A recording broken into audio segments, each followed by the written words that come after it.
안철수 대표가 전남에 내려가가지고 지방의 SOC를 다 삭감하면서 쓸데없이 퍼주기에 돈 쓴다 뭐 이런 식의 그 망발을 하시는데요. 제가 망발을 한 이유가 한 번이라도 지방정부 예산 구조를 분석해 본 사람은 그런 이야기가 입에 안 나오거든요.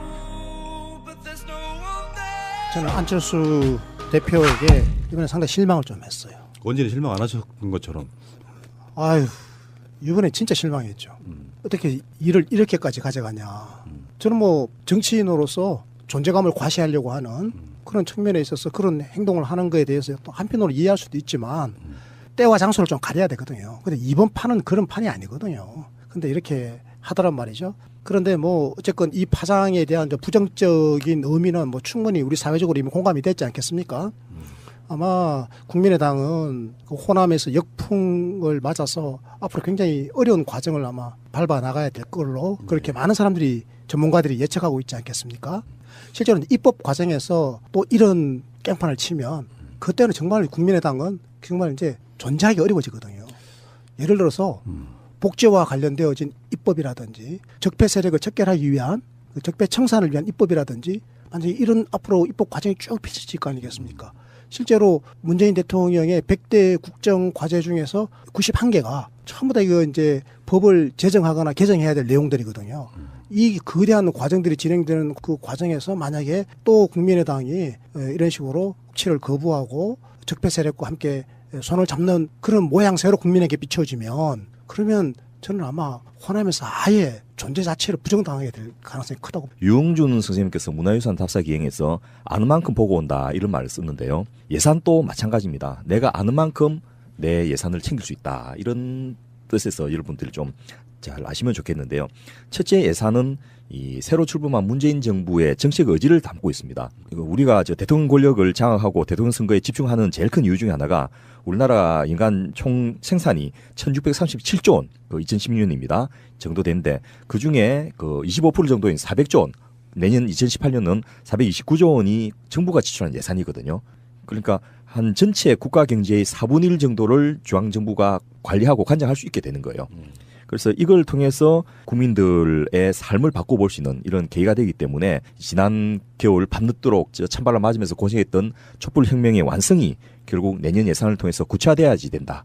그런 의미에서 꼭 주의 깊게 지켜봐야 되고요. 그러니까 이 돈이 이제 어떻게 쓰이느냐라고 하는 게 중요한 거잖아요. 네. 그러니까 예산이 한 정권의 성격, 그 정권의 정책 의지를 엿볼 수 있는 거다라고 하는 것은 이 예산을 어디다 쓰느냐 이제 그거거든요. 예를 들어서 뭐 MB 같은 경우에는 4대강 판다고 그 돈에 한 25조 원 정도 갖다 써버렸잖아요. 이런 식으로 돈을 쓴다라든지 그다음에 박근혜 대통령은 무슨 창조 경제한다고 돌아다니면서 또 예산을 편성하고 또 최순실 예산도 더 편성하고 뭐 그런 식으로 했단 말이에요. 그런데 문재인 정부는 잘 보시면 이게 전부 다 그 소득 주도 성장을 위한 예산이에요, 대부분이. 그래서 소득 주도 성장을 하려면 기본적으로 일자리를 많이 만들어야 소득이 늘어날 거 아니겠어요? 그래서 일자리를 만드는데 예산이 굉장히 많이 배정됐습니다. 이거는 뭐 역대 어떤 정권과도 비교할 수 없을 정도로 일자리 예산이 많이 책정됐다. 그게 특징이 하나였고요. 또 하나는 복지 예산이 굉장히 비중이 커졌습니다. 그래서 이것도 역대 최대라고 말할 수 있습니다. 그래서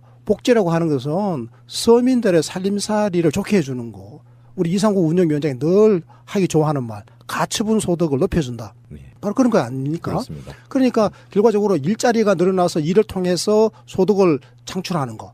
근데 그 일도 옛날처럼 질 낮은 저임금의 일자리가 아니라 이제는 최저임금이 적정하게 향상돼 가지고 적정한 수준의 임금을 얻을 수 있는 그런 일자리를 수없이 많이 만들어내고 그리고 가급적이면 또 정규직을 만들어내려고 노력하고 그리고 복지를 통해 가지고 가처분 소득이 늘어나고 이렇게 해서 보통 사람들의 살림살이가 전반적으로 좋아짐으로써 이게 이제 분수 경제의 촉매제 역할을 하는 이게 바로 소득 주도 성장론이거든요. 그래서 그게 예산에 그대로 잡혀 있다라고 하는 걸 제가 강조드리고 싶은 거죠. 저는 문재인 대통령께 굉장히 고맙게 생각하는 게 하나 있어요. 뭐 굉장히 많지만 한 예를 지금 예산과 관련해서 예를 들면 청와대에 딱 들어가 보시니까 특수활동비가 막 이상하게 막 쓰이고 있었잖아요. 그래서 이거를 대폭 줄이겠다고 말씀하셔서 그때 뭐 70%까지 줄인다고 그랬던가요? 대폭 좌우지간 이제 줄였습니다. 그러면서 국회라든지 다른 정부 부처들도 특수활동비를 줄이자 해가지고 이번 예산에서 아마 많이 줄어들었을 겁니다. 그래서 이게 저는 굉장히 중요한 게요. 국민들에게 이게 국민들 돈입니다라고 하는 걸 확인시켜 준 거예요. 사실 우리 국민들은 이제 세금을 내놓고 난 다음에는 다 우리 이상우 운영위원장이 방금 말씀하신 것처럼 내몰라라 크고 다들 관심을 끊어버렸잖아요. 그러는데 그 국민이 낸 세금을 가지고 이제 뭐 특수활동비라 그러면서 그 돈 빼가지고 홍준표 씨 어떻게 했습니까? 옛날에 다 집에 그분 집사람 갖다 드리고 그랬잖아요. 옛날에 그렇죠. 그 상임위원장 하면서 뭐 그런 식으로 특수활동비를 마음대로 여기저기서 쓰고 그리고 또 모 대통령은 또 뭐 강바닥 파는데 또 예산을 다 갖다 뿌리고 이러다 보니까 국민이 국가의 예산에 대해 가지고 아예 신뢰를 잃어버리는 거예요. 그래서 이게 굉장히 잘못된 것이 나중에는 이제 조세 저항으로 나타나는 거예요. 정말로 불효불급해서 국민 여러분 복지를 위해서 대한민국의 경제 성장을 위해서 꼭 돈이 필요하니까 세금 조금 더 내주십시오라고 이야기를 꺼내려고 하니까 국민들이 그 말 듣기도 싫어해버리는 상황이 벌어지는 거잖아요. 이건 전부 다 적폐입니다. 적폐. 이 적폐를 대통령께서 맨 먼저 대통령 되고 난 다음에 특수활동비를 줄이겠다라고 말씀해 주시니까 그런 적폐를 없애고자 하는 노력 아니겠습니까? 그래서 아마 이번에 국정원도 그런 아마 특수활동비 사실 특수활동비 갖고 뭐 이상한 짓 이번에 얼마나 많이 했습니까? 원세훈 씨 이번 재판하는 거 보십시오. 댓글 부대 운영하고. 그럼요. 예. 그리고 네 번째로 특히 올해 2018년 심의하는 예산안은 내년 지방선거와 관련된 이해관계가 담겨 있기 때문에 각 정당들이 예민할 수밖에 없습니다. 안철수 대표가 전남에 내려가가지고 지방의 SOC를 다 삭감하면서 쓸데없이 퍼주기에 돈 쓴다 뭐 이런 식의 그 망발을 하시는데요. 제가 망발을 한 이유가 한 번이라도 지방정부 예산 구조를 분석해 본 사람은 그런 이야기가 입에 안 나오거든요. 제가 얼마 전에 전남 구례에 자문을 하고 강의를 하러 가기 전에 구례 군에 있는 예산서를 쭉 보고 중기 재정 계획도 분석하고 공약 사업도 분석하는 작업을 며칠을 밤새워서 했는데 하다가 이제 밤에 갑자기 잠이 안 오는 거예요. 화가 나고 분해가지고. 인구가 7만이던 구례 인구가 주민등록상으로 2만 7천, 실거주 인구가 2만 명 좀 넘게 이렇게밖에 안 됐는데 연간 엄청나게 3,200억 원이 넘는 네 번의 주경까지 포함해갖고 그런 돈을 쓰고 있는데 1인당 계산해 보니까 1,990만 원, 가구당 2,700만 원 되는 돈인데 간 곳이 없는 거예요. 주민들한테 물어봐도 자기한테 그런 돈이 배정돼 있다는 것조차 모르고 있더라고요. 그게 이제 지방 토호들하고 지방 권력들이 장악한 이제 유착관계에 의해 가지고 쓸데없이 하루에 차도 한두 당 다니는 곳에 도로 4차선을 다 깔고 또 제방 멀쩡한 거 허물어 가지고 새로 쌓고 이런 토목 건설에 지금 돈을 쏟아부고 있다는 거 아닙니까? 물론 필요 없다는 건 아니지만은 그보다 훨씬 더 중요한 곳, 시급한 곳, 또 실제로 지역 주민들의 도움이 되고 소득 증대에 도움이 될 곳이 많은데 그런 쪽의 예산들을 그대로 계속 하자는 것인지 지금 안 대표한테 좀 물어보고 싶은데요. 각 정당들이 이렇게 지금 힘겨루기를 하는 이유도 내년 선거에서 우리가 이 예산을 땄습니다라는 이야기를 하려면 제일 눈에 띄는 게 SOC거든요. 그렇죠. 그래서 이걸 다시 살려내려고 하는 그런 측면이 있다. 그리고 저 안철수 대표가 비난받는 이유 중에는 바로 이상우 운영위원장이 이야기했던 시대에 걸맞지 않는 시대착오적인 생각. 그러니까 예산이라고 하는 것이 사물, 즉 물건이잖아요. 물건에 투입되는 것도 물론 꼭 필요하긴 필요해요. 그런데 그게 너무 과도했기 때문에 이제 상대적으로 사람에게 조금 더 투입하자. 그래서 물건에 너무 많이 투입됐어요. 근데 이거 조금 떼가지고 이번에는 사람에게 조금 더 투자해보자라고 하는 게 문재인 대통령의 그 소득 주도 성장 아닙니까? 그 소득 주도 성장이라고 하는 것은 사람에게 투자해야 소득이 늘어나는 거거든요. 이제 그런 개념에 대한 이제 이해가 부족한 부분이 있다라고 이상우 운영위원장이 지적해 주셨는데 저는 이제 또 하나 지적하고 싶은 것이 안철수 대표는 그렇게 말씀하시면 안 돼요. 그게 호남만 그게 홀대받은 게 아니에요. 지금 전국적으로 다 깎인 거거든요. 영남도 깎였어요. 수도권도 깎였고. SOC 예산이 이게 지방정부가 건교부에 신청을 하거든요. 신청을 하면 쭉 신청 받아가지고 대체적으로 균형 잡히게 이렇게 삭감하는 것이지 한 지역만 몰아가지고 삭감하는 그런 게 아니란 말이에요. 이 우리나라 예산은 그 크게 이제 사용 분야별로 12개 분야 정도로 나누어지는데요. 여러분 잘 아신 대로 보건, 복지, 노동, 교육, 환경 이런 그 분야들 이 12개 중에서 특히 증가한 것은 이제 복지 분야다 이런 것 정도는 다들 아실 거 아닙니까? 근데 그 증가한 것보다 줄어든 게 뭔지 이것부터 좀 살펴보면 정책 의지를 분명히 알 수가 있습니다.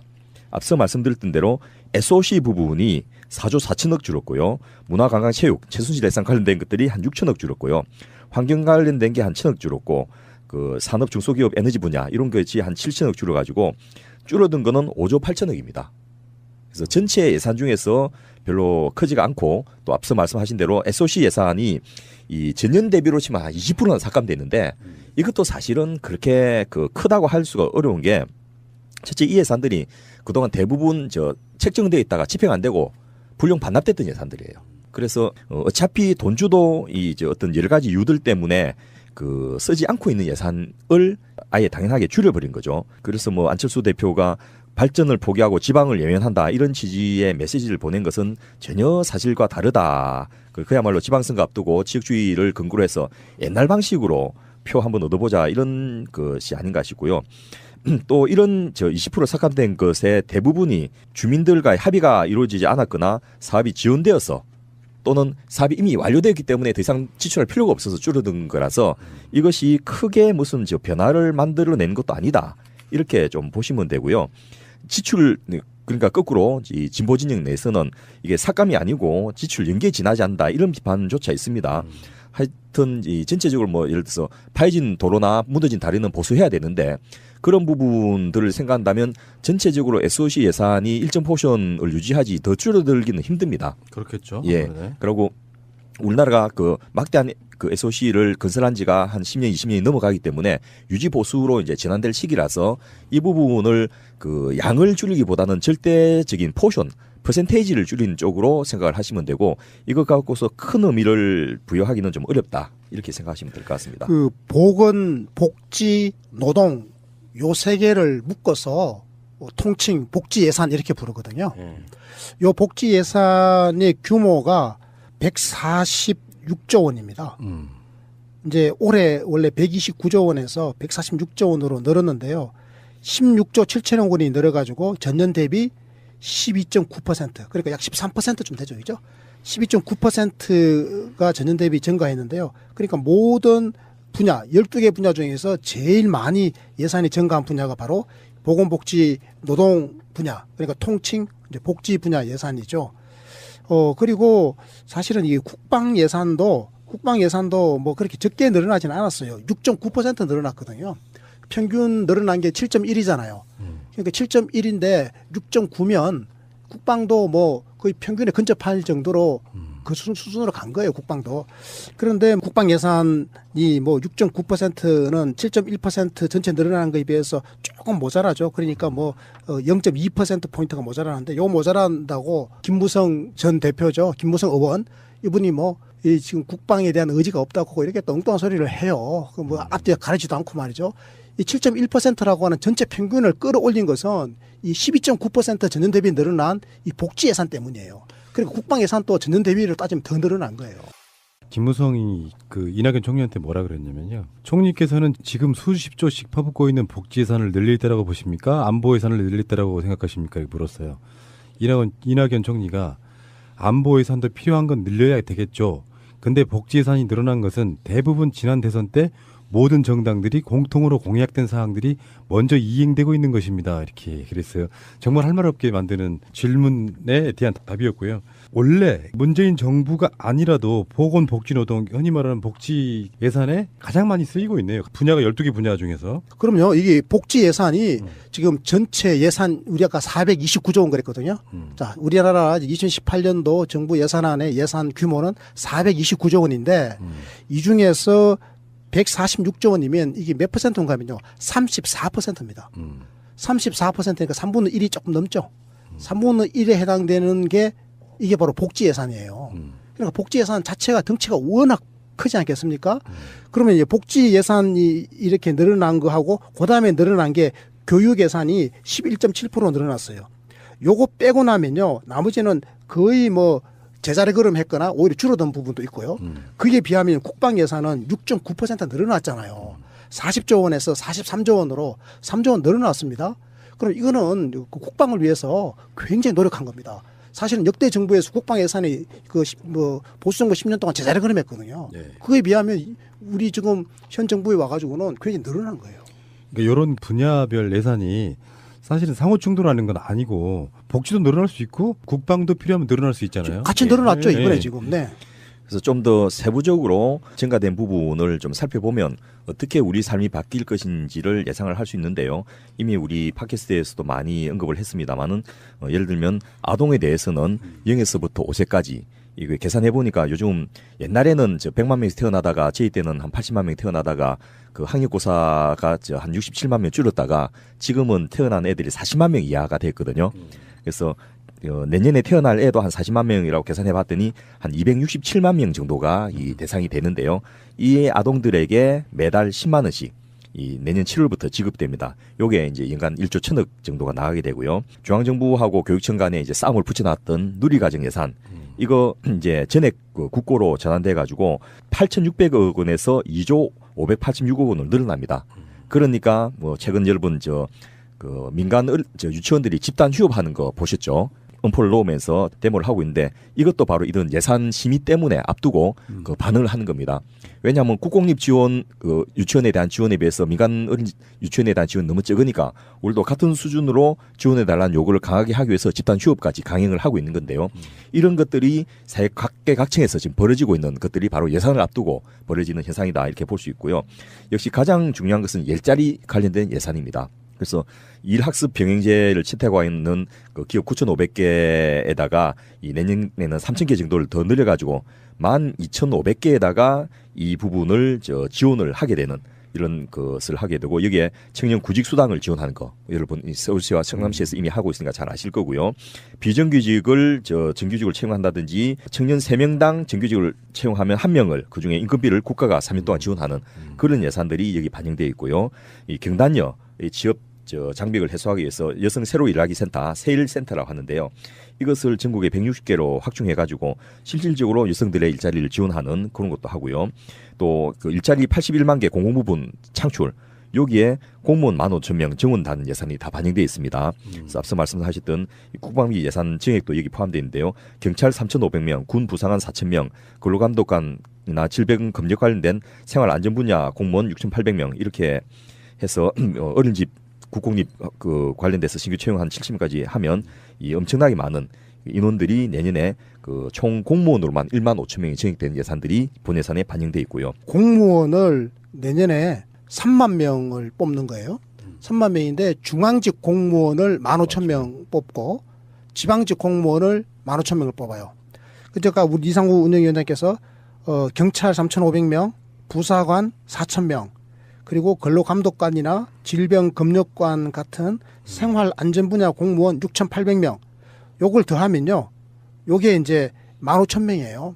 그래서 15,000명을 뽑고요. 지방에서 또 15,000명을 뽑게 되는데 뭐 사회복지 공무원 지방에서 필요로 하는 교육 공무원이라든지 이런 걸 쭉 뽑는데 그거는 이제 그 지방에 교부금 내려보내지 않습니까? 중앙에서 지방으로 교부금 내려보는데 그런 이제 돈으로 따로 뽑게 되죠. 그리고 보육과 요양 분야에서는 보육에서 7,000명 그리고 요양 분야에서 5,000명 이렇게 해가지고 한 12,000명 정도 정원하는데 이제 요거는 공무원은 아니고 공공 분야의 일자리가 이렇게 늘어나는 거죠. 그렇게 이해하시면 되겠고요. 또 하나 제가 강조하고 싶은 게 요거 청년 구직 수당인데요. 요 청년 구직 수당으로 내년에 21만 명에게 한 달에 30만 원씩 3달 동안 그러니까 90만 원이죠. 요 90만 원을 실제로 내년부터 지급합니다. 그래서 이제 우리 청년들이 그 일자리를 구하려고 하시잖아요. 그럼 혼자서 전전긍긍하지 마시고 일자리를 어디 취직하려고 원서 냈는데 잘 안 되잖아요. 그럼 일단은 어떻게 하느냐. 취직 바로 못했으면 노동부 홈페이지에다가 등록을 하는 겁니다. 등록을 딱 해놓으면 그럼 노동부에서 이제는 상담을 하거든요.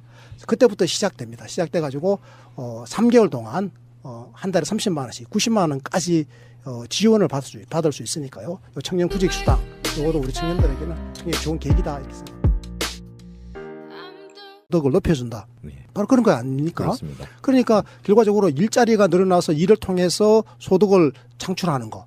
근데 그 일도 옛날처럼 질 낮은 저임금의 일자리가 아니라 이제는 최저임금이 적정하게 향상돼 가지고 적정한 수준의 임금을 얻을 수 있는 그런 일자리를 수없이 많이 만들어내고 그리고 가급적이면 또 정규직을 만들어내려고 노력하고 그리고 복지를 통해 가지고 가처분 소득이 늘어나고 이렇게 해서 보통 사람들의 살림살이가 전반적으로 좋아짐으로써 이게 이제 분수 경제의 촉매제 역할을 하는 이게 바로 소득 주도 성장론이거든요. 그래서 그게 예산에 그대로 잡혀 있다라고 하는 걸 제가 강조드리고 싶은 거죠. 저는 문재인 대통령께 굉장히 고맙게 생각하는 게 하나 있어요. 뭐 굉장히 많지만 한 예를 지금 예산과 관련해서 예를 들면 청와대에 딱 들어가 보시니까 특수활동비가 막 이상하게 막 쓰이고 있었잖아요. 그래서 이거를 대폭 줄이겠다고 말씀하셔서 그때 뭐 70%까지 줄인다고 그랬던가요? 대폭 좌우지간 이제 줄였습니다. 그러면서 국회라든지 다른 정부 부처들도 특수활동비를 줄이자 해가지고 이번 예산에서 아마 많이 줄어들었을 겁니다. 그래서 이게 저는 굉장히 중요한 게요. 국민들에게 이게 국민들 돈입니다라고 하는 걸 확인시켜 준 거예요. 사실 우리 국민들은 이제 세금을 내놓고 난 다음에는 다 우리 이상구 운영위원장이 방금 말씀하신 것처럼 내몰라라 하고 다들 관심을 끊어버렸잖아요. 그러는데 그 국민이 낸 세금을 가지고 이제 뭐 특수활동비라 그러면서 그 돈 빼가지고 홍준표 씨 어떻게 했습니까? 옛날에 다 집에 그분 집사람 갖다 드리고 그랬잖아요. 옛날에 그렇죠. 그 상임위원장 하면서 뭐 그런 식으로 특수활동비를 마음대로 여기저기서 쓰고 그리고 또 모 대통령은 또 뭐 강바닥 파는데 또 예산을 다 갖다 뿌리고 이러다 보니까 국민이 국가의 예산에 대해 가지고 아예 신뢰를 잃어버리는 거예요. 그래서 이게 굉장히 잘못된 것이 나중에는 이제 조세 저항으로 나타나는 거예요. 정말로 불효불급해서 국민 여러분 복지를 위해서 대한민국의 경제 성장을 위해서 꼭 돈이 필요하니까 세금 조금 더 내주십시오라고 이야기를 꺼내려고 하니까 국민들이 그 말 듣기도 싫어해버리는 상황이 벌어지는 거잖아요. 이건 전부 다 적폐입니다. 적폐. 이 적폐를 대통령께서 맨 먼저 대통령 되고 난 다음에 특수활동비를 줄이겠다라고 말씀해 주시니까 그런 적폐를 없애고자 하는 노력 아니겠습니까? 그래서 아마 이번에 국정원도 그런 아마 특수활동비 사실 특수활동비 갖고 뭐 이상한 짓 이번에 얼마나 많이 했습니까? 원세훈 씨 이번 재판하는 거 보십시오. 댓글 부대 운영하고. 그럼요. 예. 그리고 앞으로 입법 과정이 쭉 펼쳐질 거 아니겠습니까? 실제로 문재인 대통령의 100대 국정 과제 중에서 91개가 전부 다 이거 이제 법을 제정하거나 개정해야 될 내용들이거든요. 이 거대한 과정들이 진행되는 그 과정에서 만약에 또 국민의당이 이런 식으로 국치를 거부하고 적폐 세력과 함께 손을 잡는 그런 모양새로 국민에게 비춰지면 그러면 저는 아마 호남에서 아예 존재 자체를 부정당하게 될 가능성이 크다고. 유흥준 선생님께서 문화유산 답사 기행에서 아는 만큼 보고 온다 이런 말을 썼는데요. 예산도 마찬가지입니다. 내가 아는 만큼 내 예산을 챙길 수 있다 이런 뜻에서 여러분들이 좀 잘 아시면 좋겠는데요. 첫째 예산은 이 새로 출범한 문재인 정부의 정책 의지를 담고 있습니다. 우리가 저 대통령 권력을 장악하고 대통령 선거에 집중하는 제일 큰 이유 중에 하나가 우리나라 인간 총 생산이 1637조 원, 그 2016년입니다. 정도 되는데 그 중에 그 25% 정도인 400조 원, 내년 2018년은 429조 원이 정부가 지출한 예산이거든요. 그러니까 한 전체 국가 경제의 4분의 1 정도를 중앙정부가 관리하고 관장할 수 있게 되는 거예요. 그래서 이걸 통해서 국민들의 삶을 바꿔볼 수 있는 이런 계기가 되기 때문에 지난 겨울 밤늦도록 안철수 대표가 전남에 내려가가지고 지방의 SOC를 다 삭감하면서 쓸데없이 퍼주기에 돈 쓴다 뭐 이런 식의 그 망발을 하시는데요. 제가 망발을 한 이유가 한 번이라도 지방정부 예산 구조를 분석해 본 사람은 그런 이야기가 입에 안 나오거든요. 저는 안철수 대표에게 이번에 상당히 실망을 좀 했어요. 원진이 실망 안 하셨던 것처럼. 아유, 이번에 진짜 실망했죠. 어떻게 일을 이렇게까지 가져가냐. 저는 뭐 정치인으로서 존재감을 과시하려고 하는 그런 측면에 있어서 그런 행동을 하는 거에 대해서 또 한편으로 이해할 수도 있지만 때와 장소를 좀 가려야 되거든요. 근데 이번 판은 그런 판이 아니거든요. 근데 이렇게 하더란 말이죠. 그런데 뭐 어쨌건 이 파장에 대한 부정적인 의미는 뭐 충분히 우리 사회적으로 이미 공감이 됐지 않겠습니까? 아마 국민의당은 그 호남에서 역풍을 맞아서 앞으로 굉장히 어려운 과정을 아마 밟아 나가야 될 걸로 그렇게 많은 사람들이 전문가들이 예측하고 있지 않겠습니까? 실제로는 입법 과정에서 또 이런 깽판을 치면 그때는 정말 국민의당은 정말 이제 존재하기 어려워지거든요. 예를 들어서 복지와 관련되어진 입법이라든지 적폐 세력을 척결하기 위한 그 적폐 청산을 위한 입법이라든지 아니 이런 찬바람 맞으면서 고생했던 촛불혁명의 완성이 결국 내년 예산을 통해서 구체화돼야지 된다. 그런 의미에서 꼭 주의 깊게 지켜봐야 되고요. 그러니까 이 돈이 이제 어떻게 쓰이느냐라고 하는 게 중요한 거잖아요. 네. 그러니까 예산이 한 정권의 성격, 그 정권의 정책 의지를 엿볼 수 있는 거다라고 하는 것은 이 예산을 어디다 쓰느냐 이제 그거거든요. 예를 들어서 뭐 MB 같은 경우에는 4대강 판다고 그 돈에 한 25조 원 정도 갖다 써버렸잖아요. 이런 식으로 돈을 쓴다라든지 그다음에 박근혜 대통령은 무슨 창조 경제한다고 돌아다니면서 또 예산을 편성하고 또 최순실 예산도 더 편성하고 뭐 그런 식으로 했단 말이에요. 그런데 문재인 정부는 잘 보시면 이게 전부 다 그 소득 주도 성장을 위한 예산이에요, 대부분이. 그래서 소득 주도 성장을 하려면 기본적으로 일자리를 많이 만들어야 소득이 늘어날 거 아니겠어요? 그래서 일자리를 만드는데 예산이 굉장히 많이 배정됐습니다. 이거는 뭐 역대 어떤 정권과도 비교할 수 없을 정도로 일자리 예산이 많이 책정됐다. 그게 특징이 하나 있고요. 또 하나는 복지 예산이 굉장히 비중이 커졌습니다. 그래서 이것도 역대 최대라고 말할 수 있습니다. 그래서 복지라고 하는 것은 서민들의 살림살이를 좋게 해주는 거. 우리 이상구 운영위원장이 늘 하기 좋아하는 말, 가처분 소득